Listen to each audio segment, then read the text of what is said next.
Hello,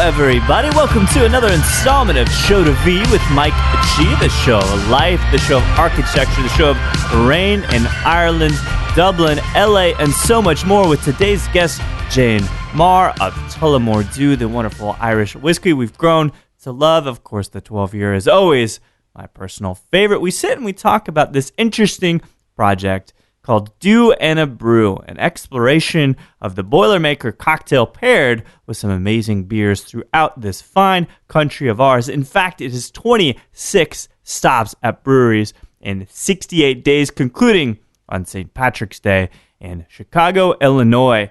Perfect way to end a massive tour. And I talked to Jane about growing up in Ireland. I talked to Jane about being on the road like a rock and roll star. It's an interesting chat, and it's lovely to see Jane again. So I hope you guys enjoy this chat with Tullamore D.E.W's Jane Maher.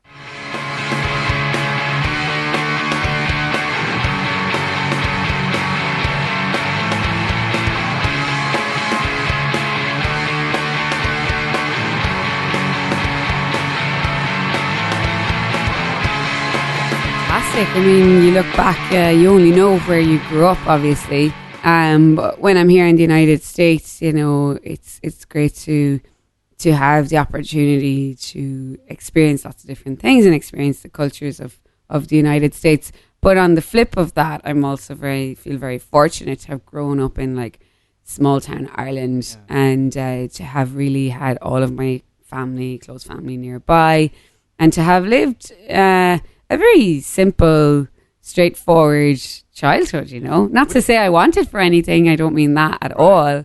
Everything was in ample supply, but just small town, you know. As we call it, agrarian? Is it pasture and lots of green? It is. I mean, yeah, quite honestly, I grew up in a village, and so there is a lot of farming, but I mean, it's by no means, you know, we're not talking about the old cottages of Ireland, right? With pigs running through our kitchen or anything. No, not at all. And I think a lot of people who don't get to see Ireland or haven't seen it over the past, say, 50 years, they assume it's like that, and it's not at all. It's a very, very modern, thriving country, nation, and we're very lucky. We're on the outskirts of Europe, so we're very broad in terms of our thinking and our sense of self. You know, we are Irish, very proud of that, and yet we are exposed to lots of different nationalities around Europe who have a similar sentiment. Yeah, it's a lot different than here. A lot different. It is. Yeah. You're in Texas and Austin, and we're pretty good. We're accepting and all of that, but Ireland, it feels like this epicenter of just where all these cultures kind of collide. It is in the best way possible. Yeah, and we are very broad in the sense of in terms of culture. Yeah. And you know, when we look back historically, we've really brought many great people to the world. You know, you think of Oscar Wilde, and James Joyce. Right? Yeah, of course. Even Arthur Guinness. You know, great brewer that he was. Yeah. So things like that remind us of. I always say we are small, but we are mighty. Yeah. A really small country that has made a massive impact on the world. And, you know, it still makes a huge impact every day here in the US, our Irish history, because every single day I meet several people who claim Irish heritage and are very proud to claim Irish heritage. And they want to tell me about where their grandfather or their grandmother came from. So we really did almost populate the entire world. Somehow. I don't know how you're not tired. You guys don't look tired. I'm tired thinking about it. Oh my God. Populating the whole world. Yes. Yeah. It's pretty amazing. But it's interesting because do you feel like how having grown up and maybe, even though there's a bunch of cultures and it kind of intersects there in Ireland, that your passion for art or your passion for architecture and doing that in school is kind of a way to get outside of that local kind of neighborhood, the village and all of that? Certainly, and I'm nodding my head here enthusiastically because that's very much how I feel about it, that I'm a creative person, and I love to learn about the broader world, and it's probably one of the reasons why I'm here on tour with Tullamore D.E.W. On tour, yeah. Literally, like, traveling as many corners of the US as we can get to. And then, of course, beyond that, the broader world has a lot to offer, doesn't it? Yeah. You can find things to relate to and maybe you can't. Mm-hmm. I like listening to music from Ireland and Glasgow, for example, because it kind of captures this dreariness, but this optimism in dreariness. Optimistic dreariness, yes, we are masters at that. Yeah, but I can't get that here. It's like it's supposed to be winter right now, and it's almost 80 degrees out. Right. What's so dreary about that? You want more dreariness? I want more dreary. Yeah. Mike? I've got problems. It's funny. I do hear people. I'm based in California for now, and I do hear people say, oh, I love the rain. Yeah. I want more rain. No one would ever say that in Ireland because we experience a lot of rain throughout the year, and grass is always greener, almost literally. That's it. But in relation to your question about learning about different cultures, it was very, very important to me and inherent in me, and it's kind of what has brought me to whiskey. It's so interesting to see how booze has evolved across thousands of years. And an amazing, when you talk about Oscar Wilde, for one, the relationship with booze as it kind of plays off and has this cadence with art is also very interesting too. So in a way, they're pretty related, art and whiskey. Absolutely. And funny you bring this up because this month, National Geographic have their feature piece is about booze and its history. Oh, is it really? Yeah. I literally just bought it 2 days ago on my travels. And it's like a pint of beer on the cover, and it's like, reflecting on the history and the part that alcohol plays in our ancestry and how it has formed many, many cultures and informed many, many religions, art, whatnot. And in fact, it goes back much further than what we kind of consider it to do. They say that the fermentation of fruits, was taking place even before the evolution of the humans. Yeah. So it's really quite interesting to think that we're kind of built to actually enjoy alcohol. Isn't it? In some cases too, it feels like alcohol predicates good culture, right? So there is no Rome without grappa, let's say, right? Yes. Like that it actually, those two things really go hand in hand. Really, really do. Yeah. As much as we might not like to say that, because obviously in the modern world, we've got a lot of, and not just the modern world, I shouldn't say that, historically, lots of very, very negative relationships with alcohol. And in society, we have many, many problems with it. And that's not to be laughed at all. But it has brought to us, many, many great, the culture of enjoying each other's company and enjoying great food over a meal, and we see that dating back a really long time. Let's be honest. Yeah. Well, so I want to talk about art for one moment because I know that that's probably an impetus for entering into booze and all of that. But when we talk about art, what kinds of things, even now on the road, still inspire you creatively? Right. Yeah. I've been on this RV, which we're on board right now. It's incredible. It's beautiful. Yeah, it's the Tullamore D.E.W RV, but I sit up front by Steve, the driver, and he tells me it's quite a unique RV because there is usually a break in the front window with like a framework. But this particular one has a wide open front window, and it curves around the side. So you have this phenomenal view as you're driving along of the world. We're on a lot of highways, mind you, but just the landscape, and we're up a little bit high. So for me, what's really struck me is the variance in landscapes that you guys have here in the US. So we started in Los Angeles, obviously lots of beautiful ocean views there, beaches and whatnot, and we traveled up north to Portland, where there had been 4 feet of snow, like the most snow to have ever fallen in 100 years. And of course, we had to rock on up the road in the whiskey bus, trying to do great events and stuff. It worked out really well, but that was really, really beautiful. And then we moved on to like Vegas and the landscape that has to offer. It's like so fascinating. And then Arizona last week was really, really beautiful. And I mean, Southwest is beautiful, right? Right, you can't get that in Europe, really. You definitely cannot. And as you know, people travel from all over the world. And of course, the great architect, Frank Lloyd Wright, has done phenomenal work there. Absolutely. So very, very inspiring and great to bring that back. And I do feel like in the same way that architecture is a process, that, brewing and distilling, and the reason why we're here today, is a similar process, you know. So construction, additive, subtractive, right? Adding and subtracting, that's what I believe anyway. In the same way that fashion is, you're building, and it's a process that really anyone who's creatively minded can relate to.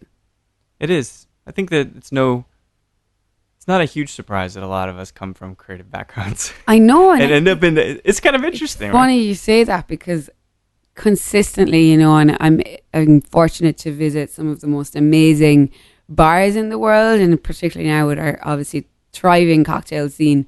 I mean, those great bartenders are all really creative people in the same way that a chef is creative. And then similarly, great breweries like Friends and Allies here in Austin that we're here to visit. Those guys have a creative streak to them, and they wouldn't be here if they didn't have that inherently in them. So it's quite interesting. And Austin's a good place for that. Kind of business savvy, kind of leisurely, but also very, very creative. Definitely, yeah. Your landscape again. I mean, the urban landscape is really fascinating to me. The buildings and how it's made up. I'd be confused if I came here. Like, I didn't live here today. You're right. I haven't probably spent enough time here yet. It is confusing. It's very confusing. Like, where I can't compare it to anywhere else in the US that I've already been. So it's confusing. It is. But an amazing exploration of the States. Absolutely. Well, so you are now really the face of Tullamore D.E.W in the States, Well, certainly for this tour, I'm the one that they make me put out. They make me take pictures and do all this crazy stuff. But it's a concept that we put together. I have some great ambassador colleagues all over the US. We have some that are more locally based. We have an amazing national ambassador in Tim Herlihy. And Tim last year did an amazing tour of the United States, which was arguably more challenging than this one. Really? 50 states in 30 days. Oh, and he visited. Do that? I don't know. He physically managed to do it. Okay, that's logistically good. Managed it. Left his mind somewhere in probably New Mexico or something. But. Correct. And he made it all the way to St. Patrick's Day, and they culminated the tour at the Dead Rabbit in New York City. So that was phenomenal, but quite the achievement, but a bit of a fun thing to do, and that he was willing to do. Yeah. And he visited as many Irish pubs as he could. So it was ideally one per state. Yeah. And of course, locally, people absolutely loved that. So this tour has kind of been inspired by that, but really a little bit more elaborate. We've expanded the time frame, and it's about me, given my kind of slight brewing background, somewhat of a brewing background, to explore this concept of whiskey and beer being enjoyed side by side, and why that is so, and why it should be so. Why it's an interesting thing. We call it the boilermakers, one name for it, right? But many, I'm sure there's a hell of a lot of names for this. In Ireland, it's sometimes just known as a pint and a drop, and it is very, very common. I refer to it as a serve, a very, very common serve in Ireland that dates back generations, centuries even, and deriving from the fact that many breweries and distilleries were found side by side. They use the exact same ingredients. It's a makeup of barley, water, and yeast essentially, and they were therefore drank side by side. And you mentioned the boilermaker. Actually, it's quite an interesting one. That terminology has come from the United States, and we believe in the late 1800s that it was coming from many of the Irish immigrants that came to New York City in search of work when times were tough in Ireland. And many of them worked in the locomotive industry. They worked boiler making, essentially. I see, okay. Right, and they would go to the bars, as great Irish people do, have a sing-song, enjoy themselves after a hard day's work. And it was noticed, or it was commented on what they were drinking. And they were drinking a beer and a whiskey alongside it. And apparently, the saying goes that the American would come into the bar and would say, I'll have what the boilermaker is having. I see, okay. And it became known as the boilermaker. I like that a lot. Isn't that cool? It's pretty good. Very, very cool. And it's got a certain romanticism to it for me because, when you think of all of the people today across the United States who claim that Irish heritage that we mentioned, it was these people that travelled across the waters in the 1800s that have are the result of it. So it's quite fascinating. Being the lead singer on this tour, if you will, do you... Terrible singer. Please don't ask me to sing. I'm so No. bad. We're not in a car, so we can't sing. We're in a bus. Maybe we could sing more. Maybe we could do, bus karaoke. Now that... Just like carpool karaoke. Exactly. Tullamore D.E.W. bus karaoke. I mean, that's just... We're throwing that idea out there. It was your idea, Mike. I'll credit you, promise. It's a collaborative thing. But do you like being this person that's touring? Do you like people... Or do you like being the person framing the narrative, capturing the crowds? Does that appeal to yours? It does, and it's probably why I'm doing it and why I've come to be an ambassador for this great Irish whiskey, because this Tullamore D.E.W. is all about the story. It's all about talking about the town of Tullamore, the history of the distillery there. Yeah. The D.E.W. bit, which many of your listeners may not even know, Tullamore D.E.W, D-E-W, those are the initials of one of the great distillers at Tullamore D.E.W. His name was Daniel Edmund Williams.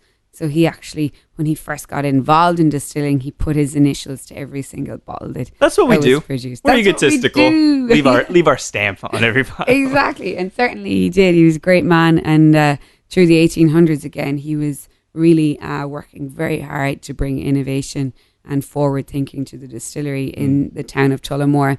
But elements like that, there are storytelling elements.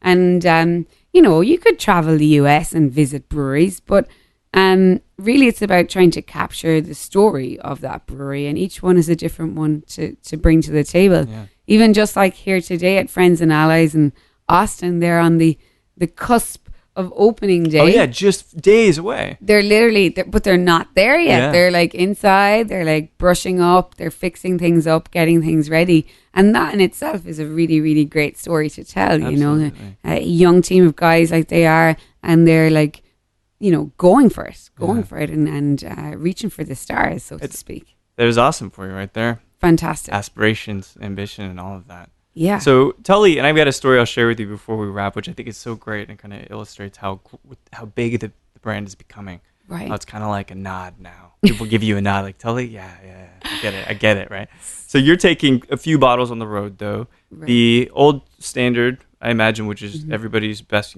shot in a boilermaker. I mean, I'm a 12-year guy, but that's just. But which SKUs are you taking out? Yeah, we are. Depending on where we're going, we're kind of adapting to the the beers that are on offer by the breweries we're visiting. So the guys here today, a little bit more IPA focused, a little bit more kind of sessionable beers, perhaps a little. They would refer to them as being light to moderate. So we're looking at pairing them with the original Tullamore D.E.W, of course, which a lot of people will be familiar with. But then we're also bringing in our 12-year-old, which I'm glad to hear is your favourite, and our 15-year-old trilogy. The 15-year-old is quite interesting because it's got a triple cask finish of bourbon sherry and then a rum barrel finish. Oh, so wow. It's really got beautiful tropical notes, which is going to work exceptionally well with the beers that the guys have on offer here. So I'm really excited to bring that to the table.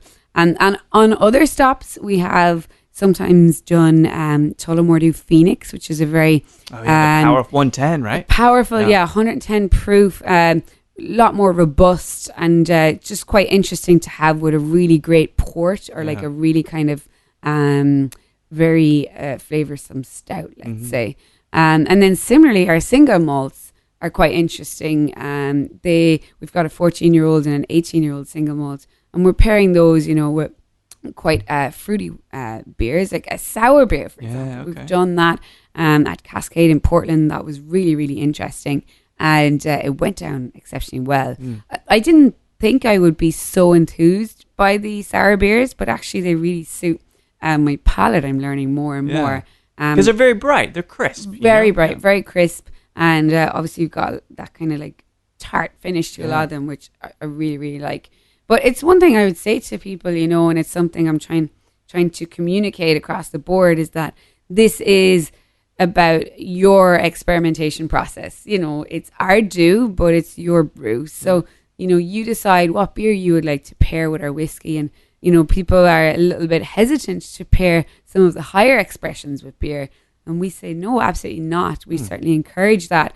It's a tasting experience. I know a lot of people will refer to it as a shot and a beer. Right. But for us, it's a lot more than that. And it's about actually sitting down with a tasting mat and sipping one and sipping the other, and really experiencing what that kind of process has to offer in terms of flavor. It's really so quite much. interesting. I like that concept, though. You drink a 14-year single malt with a beer. I mean, right. I'm good enough for that. Exactly. I deserve this. That. Yeah, exactly. I worked hard this week. I deserve to enjoy that experience. Because you don't have to shoot it. Exactly. You can sip it and taste it. I mean, this sipping. is the thing.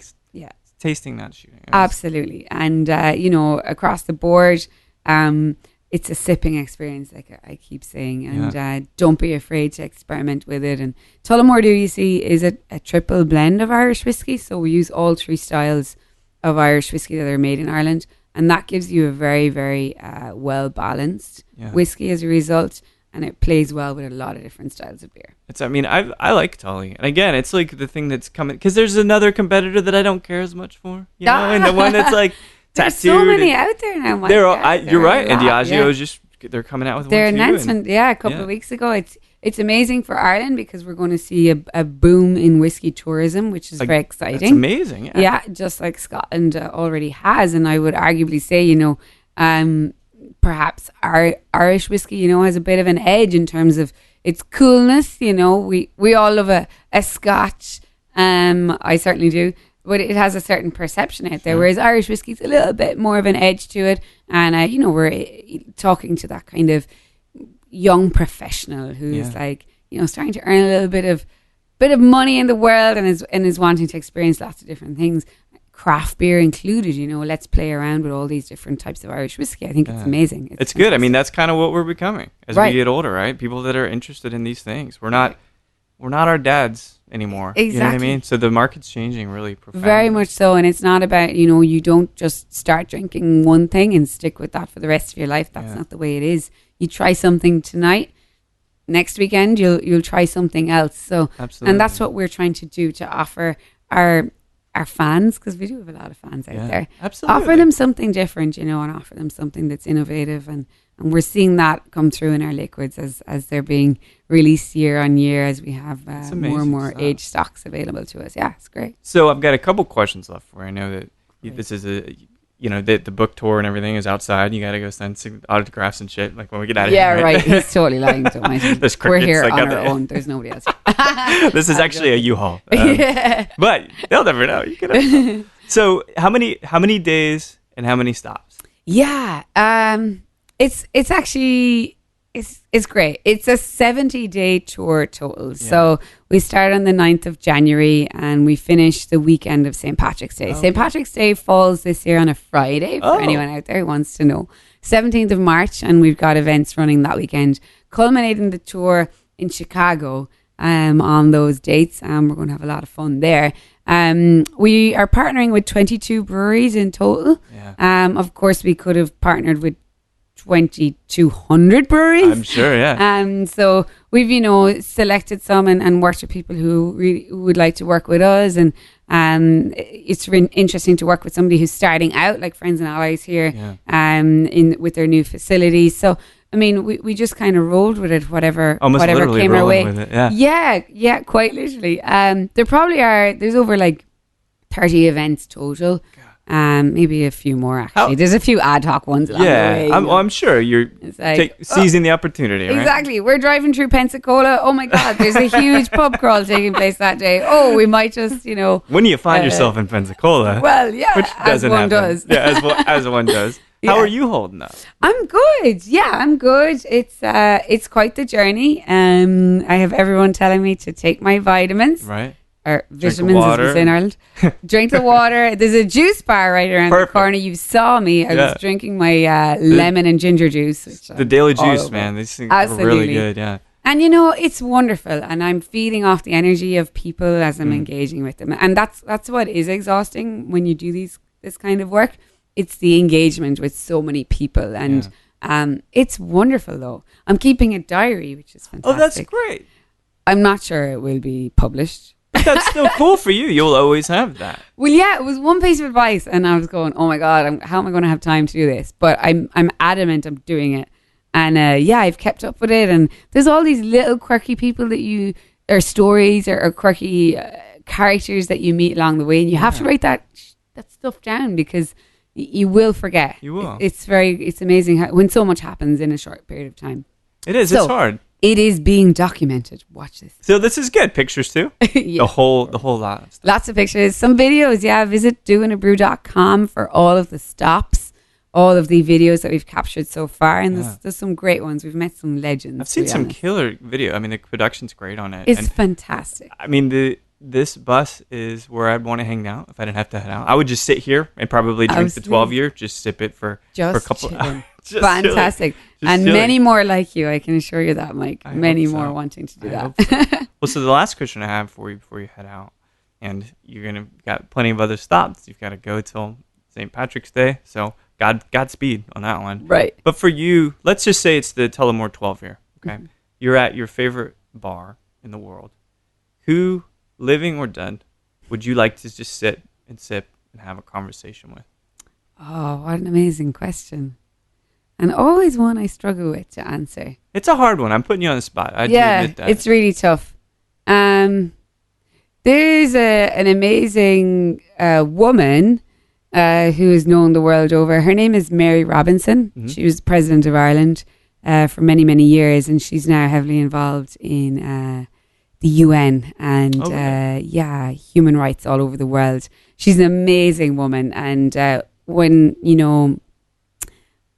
I grew up, she was the president from my childhood. Yeah. So I grew up in a country where our president was this amazing woman, and she's still doing amazing work today. So I'm not sure if she's a whiskey drinker. I probably should have thought about that.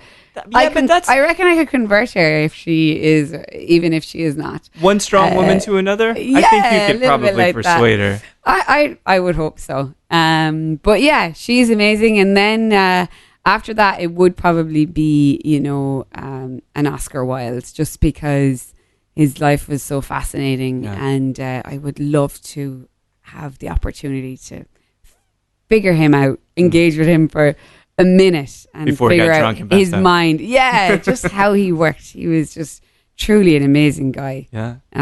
But yeah, there is one good. Living and one I like since that. passed. I like that a lot. So you guys had an amazing woman running the country. We have a very, very, very uninspired, unamazing man running our country.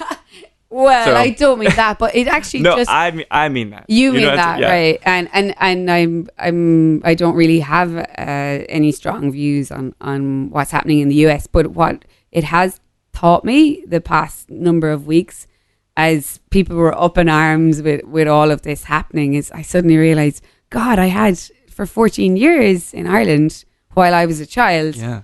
Mary Robinson was our president, like in the 90s, like. Yeah.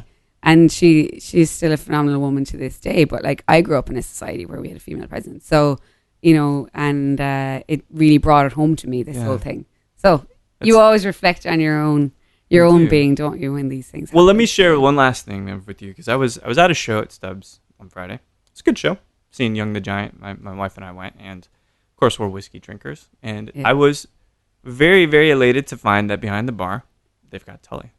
So we ordered some Tully straight, and I swear to you, the bartender looked at us and was like, "Yeah, we get it." right? And, it was almost as far as winking at me. The nod.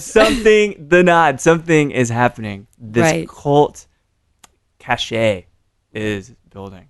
And I do agree, yes. When you order a Tullamore D.E.W from a bartender like that, you do get the look, you get the nod, and usually for me, they figure out that I actually am the ambassador, and then they go, oh, well. But it's true. Sometimes I remain anonymous, actually, a lot of the time, especially if I'm just, socializing. I don't divulge that I work in whiskey. And it's always interesting then to start asking questions and what they think. And it's always that. They feel like they are, they're on the inside. They know all about Tully. And particularly here in Austin, that is, you guys here are probably almost like a template for the amazing support and love that people here and that the industry has for Tullamore D.E.W. And, it makes my job really, really special to know that joy and love is there and that people enjoy it as much as I do. Yeah. And I think that you're a representation of that. You know what I mean? You're a symbol of it. Right, You come into a room and you light it up and everybody wants to talk and they want to sit with you. And, best of luck on this tour. I know you'll make it, but I'm sure you'll be glad to get back to your husband. I hope LA I make too. it. Yeah, I hope I make it. What choice do we have? Right. And we'll see how that diary comes along. Yeah. But in the meantime, check out, as I say, doingitbrew.com and you'll see what's been happening and what's still to come. It's great. Amazing tour. Yeah. Thanks so much, Jane. Talk to you Thank soon. you, sir. Take care. Well, there you have it. Tullamore D.E.W's Jane Maher stopping by Austin at Friends and Allies Brewing, which I'll talk with Ben Sabin, one of the founders, this Thursday. Make it a week dedicated to St. Patrick's Day, the Do and Brew tour, and much, much more. Again, 26 stops to breweries in 68 days. I mean, this is amazing, amazing tour. And Jane, actually, I hope this happens, will write a memoirs capturing all of these amazing parties, personas, personalities, and so much more. So thanks everybody for listening to Show to V with Mike G. No matter what you're choosing to do, whether that's staying home or tossing yourself into the mess that is downtown Austin during South by Southwest 2017, or if you said, man, I'd rather just watch an episode of Chopped, please keep dancing.